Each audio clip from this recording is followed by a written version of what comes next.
Nilunsad sa lungsod ng Zamboanga ang kauna-unahang TCIM Extension Clinic. Ang detalye sa balitang pambansa ni Julian Tuazo ng PIA Zamboanga.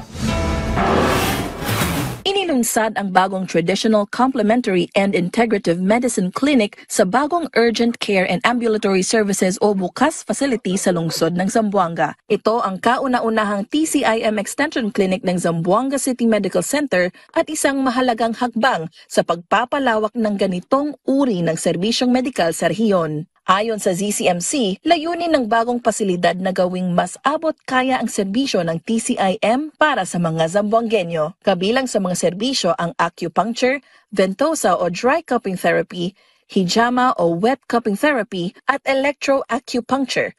Basic mechanism nito is to enhance our natural healing process. We have treatment protocols for immunomodulatory mechanism, meaning we can prevent diseases here because we strengthen the immune system of each patients. Bukod dito, may mga maling paniniwala na maaaring ipalit ang TCIM sa conventional therapy. Aniya, ang layunin ng TCIM ay hindi upang palitan, kundi upang suportahan at palakasin ang tradisyonal na paggagamot. Yun po yung parang stigma ngayon that it replaces the conventional therapy. But no po, we complement, we support the conventional therapy. Sa halagang 330 pesos kada session, mas pinadali at mas abot kaya ang pagkuha ng serbisyo ng TCIM sa BUCAS facility. Ang bagong TCIM clinic sa BUCAS facility ay bukas mula Lunes hanggang Biyernes upang maglingkod sa mga interesadong makakuha ng mga serbisyo ng TCIM. Mula sa Philippine Information Agency Zamboanga, ito si Julian Tuazon